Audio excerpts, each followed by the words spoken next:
सभी साथियों को नमस्कार। एजुकेशन स्पेशल यूट्यूब चैनल के माध्यम से आप सभी मित्रों का बहुत बहुत स्वागत है। जैसा कि सभी साथी जानते हैं, एजुकेशन स्पेशल यूट्यूब चैनल एक ऐसा ऑनलाइन प्लेटफॉर्म है जिसके माध्यम से समय समय पर आपको शिक्षा विभाग से जुड़ी हुई महत्वपूर्ण अपडेट आप तक पहुंचाने का प्रयास किया जाता है। आज फिर एक महत्वपूर्ण वीडियो हम आपके लिए लेकर आए हैं। पूरी जानकारी इस वीडियो के माध्यम से हम बताने का प्रयास करेंगे। इससे पहले यदि आप चैनल पर नए हैं और अभी तक आपने चैनल को सब्सक्राइब नहीं किया है तो मित्रों सबसे पहले आप चैनल को सब्सक्राइब कर लें और बेल आइकन को प्रेस कर लें ताकि इसी प्रकार के वीडियो के नोटिफिकेशन आपको मिलते रहेंगे। साथ ही साथ आप वीडियो को बिना स्किप किए हुए अंत तक पूरा देखेंगे ताकि पूरी जानकारी यहाँ पर आपको स्पष्ट रूप से मिल सकेगी। जी हाँ साथियों, जान लेते हैं क्या है पूरी अपडेट। कार्यालय संयुक्त संचालक लोक शिक्षण संभाग इंदौर द्वारा एक महत्वपूर्ण पत्र जो कि वरिष्ठता सूची से संबंधित है 15 फरवरी 2023 को जारी किया गया है, जिसमें इन्होंने लिखा है प्रति समस्त जिला शिक्षा अधिकारी संभाग इंदौर। ऐसे ही समस्त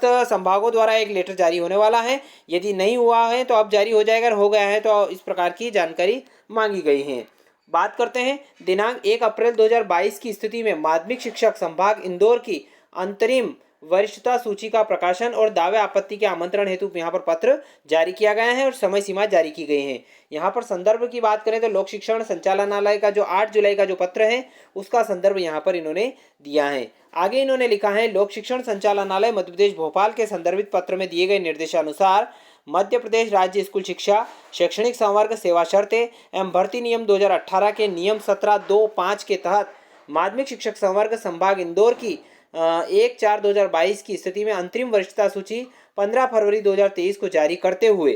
सूची जारी कर दी गई है और संबंधित लोक सेवकों को यदि कोई आपत्ति हो तो अंतरिम वरिष्ठता सूची प्रकाशन दिनांक से 15 दिवस की समय सीमा में 2 मार्च 2023 तक दावे आपत्ति आमंत्रित किए जाते हैं। यह वरिष्ठता सूची मध्य प्रदेश एजुकेशन पोर्टल की वरिष्ठता प्रबंधन प्रणाली पर देखी जा सकती है। इस हेतु आप अपने जिले के में माध्यमिक शिक्षक संवर्ग में दिनांक 1/4/2022 की स्थिति में कार्यरत समस्त लोक सेवकों को संकुल प्राचार्य या संस्था प्रधान के माध्यम से अवलोकन कराने एवं नियत समयावधि में दावे आपत्ति प्राप्त किए जाने हेतु निम्नलिखित बिंदुओं को ध्यान में रखते हुए समुचित कार्रवाई सुनिश्चित करें। अब क्या क्या कार्रवाई करना है वो जान लेते हैं।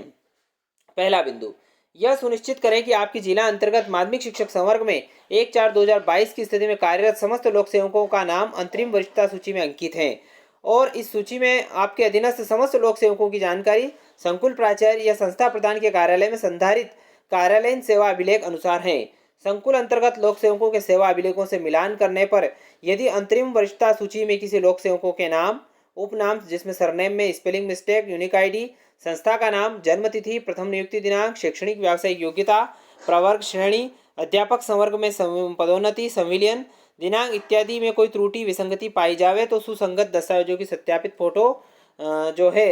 कि प्रति के साथ विहित जानकारी संकुल प्राचार्य के द्वारा जिला शिक्षा अधिकारी कार्यालय में 4 मार्च 2023 तक अनिवार्यतः जमा कराई जाए। दूसरा बिंदु, समस्त माध्यमिक शिक्षक संवर्ग के लोक सेवकों के संकुल प्राचार्य या संस्था प्रधान के द्वारा अंतरिम वरिष्ठता सूची का नियत समय सीमा में अनिवार्यतः अवलोकन कराएं। इसका संलग्न प्रारूप में प्रमाणीकरण संकुल प्राचार्य द्वारा 20 फरवरी 2023 तक जिला शिक्षा अधिकारी कार्यालय में जमा कराया जाएगा। यदि जिले में दिनांक 1 अप्रैल 2022 की स्थिति में माध्यमिक शिक्षक संवर्ग में कार्यरत किसी लोक सेवक का नाम प्रकाशित अंतरिम वरिष्ठता सूची में नहीं हो तो उसका नाम जुड़वाने हेतु उसके प्रथम नियुक्ति आदेश, जन्मतिथि जिसमें हाई स्कूल की अंकसूची, अध्यापक संवर्ग में नियुक्ति आदेश, माध्यमिक शिक्षक पद पर नियुक्ति आदेश, अध्यापक संवर्ग में हुई पदोन्नति तो पदोन्नति आदेश, 1/4/2022 की स्थिति में कार्यरत संस्था का नाम, स्नातक योग्यता अंकसूची, व्यावसायिक योग्यता D.Ed B.Ed समकक्ष इत्यादि की सत्यापित फोटो प्रति के साथ अभ्यावेदन वरिष्ठता सूची के प्रारूप में जानकारी जिला शिक्षा अधिकारियालय में तत्परता से दिनांक 4 मार्च 2023 तक अनिवार्यतः जमा कराई जावे। अगला बिंदु, यदि माध्यमिक शिक्षक संवर्ग की वरिष्ठता दिनांक 1 अप्रैल 2022 की स्थिति में जारी अंतरिम वरिष्ठता सूची में ऐसे लोक सेवक का नाम अंकित है जिसका दिनांक 1 अप्रैल 2022 के पूर्व संभाग इंदौर के बाहर अन्य जिले में स्थानांतरण होकर कार्यमुक्त हो चुका है तो उसका नाम विलोपित किए जाने हेतु उसके स्थानांतरण कार्यमुक्ति आदेश पत्र की सत्यापित प्रति के साथ संकुल प्राचार्य जिला शिक्षा अधिकारी कार्यालय को जानकारी 4 मार्च 2023 तक अनिवार्यतः जमा करेंगे। माध्यमिक शिक्षक संवर्ग के ऐसे लोक सेवक जिनका स्वैच्छिक स्थानांतरण अंतर संभाग स्थानांतरण हुआ है तो उनकी वरिष्ठता स्थानांतरित संभाग में कार्यभार ग्रहण करने की तिथि से मान्य होगी, इसका विशेष ध्यान रखा जाए। इसके संबंध में अंतरिम वरिष्ठता सूची में कोई विसंगति पाई जाए तो संकुल प्राचार्य द्वारा 4 मार्च 2023 तक जिला शिक्षा अधिकारी कार्यालय में जानकारी दी जाए। दिनांक 1 अप्रैल 2022 की स्थिति में अंतरित वरिष्ठता सूची के कॉलम नंबर 11 नियुक्ति के प्रकार में लोक सेवक की सीधी भर्ती अथवा पदोन्नति से अध्यापक या माध्यमिक शिक्षक संवर्ग में नियुक्त होने की स्थिति में स्पष्ट की जाएगी। ऐसे लोक सेवक जो पूर्व में शिक्षाकर्मी वर्ग 3 से शिक्षाकर्मी वर्ग 2 के पद पर पदोन्नति उपरांत अथवा सहायक अध्यापक से अध्यापक पर पदोन्नति के उपरांत मध्य प्रदेश राज्य स्कूल शिक्षा शैक्षणिक सेवा भर्ती नियम 2018 के तहत माध्यमिक शिक्षक पद पर नियुक्त हुए हैं, उन सभी लोक सेवकों के नाम के सामने कॉलम 11 में नियुक्ति के प्रकार में पदोन्नति अंकित होगा एवं उनके नाम के सामने कॉलम 13 में पदोन्नति तिथि अंकित की जाएगी। जबकि जो लोक सेवक सीधे शिक्षाकर्मी वर्ग 2 अथवा संविदा शिक्षक वर्ग 2 के पद पर नियुक्त होने के उपरांत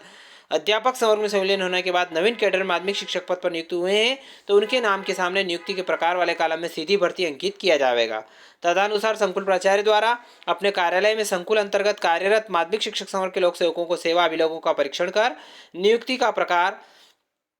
की सही जानकारी अंकित कराने हेतु पदोन्नति लोक सेवक के पदोन्नति आदेश की सत्यापित प्रति एवं सीधी भर्ती वाले लोक सेवक के सीधी भर्ती आदेश की सत्यापित प्रति एवं सीधी भर्ती वाले लोक सेवक के सीधी भर्ती आदेश की सत्यापित प्रति संलग्न कर 4 मार्च 2023 तक अनिवार्य जिला शिक्षा अधिकारी कार्यालय में जमा की जाएगी। चूंकि 7वां बिंदु, चूंकि माध्यमिक शिक्षक संवर्ग में कार्यरत लोक सेवक की भविष्य में उच्च माध्यमिक शिक्षक के पद पर के पदोन्नति रिक्त पदों पर पदोन्नति की कार्रवाई की जाना है, अतः संकुल अंतर्गत कार्यरत माध्यमिक शिक्षक संवर्ग के लोक सेवकों को स्नातकोत्तर पोस्ट ग्रेजुएट डिग्री का नाम, उत्तीर्ण का वर्ष, विषय की जानकारी अंतरिम वरिष्ठता सूची में जोड़े गए 3 कॉलम 15, 16, 17 में अंकित की जावे तथा स्नातकोत्तर पोस्ट ग्रेजुएट अंक सूची की स्व प्रमाणित फोटोकॉपी संस्था प्रदान या संकुल प्राचार्य द्वारा सत्यापित कर संलग्न की जावे। यदि सेवा में आने के उपरांत उच्च योग्यता अर्जित की गई है तो सक्षम अधिकारी की अनुमति की सत्यापित प्रति भी संलग्न की जाएगी। अगला बिंदु, जिले में माध्यमिक शिक्षक संवर्ग के प्रतिनियुक्ति पर जनपद शिक्षा केंद्र एवं जिला शिक्षा केंद्र इत्यादि कार्यालय में प्रतिनियुक्ति पर कार्यरत लोक सेवक अपने कार्यालय में दिनांक 1 अप्रैल 2022 की स्थिति में जारी अंतरिम वरिष्ठता सूची का नियत समयावधि में अवलोकन कर संलग्न प्रारूप में स्वयं का नाम अंकित कर हस्ताक्षर एवं पद मुद्रा से जिला शिक्षा अधिकारी कार्यालय में दिनांक 20 फरवरी 2023 तक अनिवार्यतः जमा कराएंगे। उन्हें कोई आपत्ति हो तो कार्यालय प्रमुख या संस्था प्रधान के माध्यम से सुसंगत दस्तावेजों की सत्यापित फोटो प्रतियों के साथ नियत समयावधि में जिला शिक्षा अधिकारी कार्यालय में जमा कर सकेंगे। अगला बिंदु, 9वां बिंदु, इस बात का ध्यान रखा जावे कि किसी भी लोक सेवक को सीधे इस कार्यालय में आपत्तियों के निराकरण हेतु पृथक पृथक न भेजा जावे। यानी कि संकुल प्राचार्यों को विशेष ध्यान रखना है कि ये जो भी डॉक्यूमेंट है उनको प्राप्त करना है और उनके माध्यम से यहाँ पर आएगा, मतलब लोक सेवक को डायरेक्ट वहाँ पर नहीं भेजना है, अन्यथा जिम्मेदारी निर्धारित की जाएगी और माध्यमिक शिक्षक संवर्ग के लोक सेवक जिन्हें 1 अप्रैल 2022 की स्थिति में प्रकाशित अंतरित वरिष्ठता सूची के संबंध में कोई आपत्ति है तो वे 2 मार्च 2023 तक सुसंगत दस्तावेजों की स्व प्रमाणित फोटो प्रतियों को संस्था प्रदान के सत्यापन उपरांत संलग्न कर अभ्यावेदन संबंधित संकुल प्राचार्य के कार्यालय में जमा करा सकेंगे।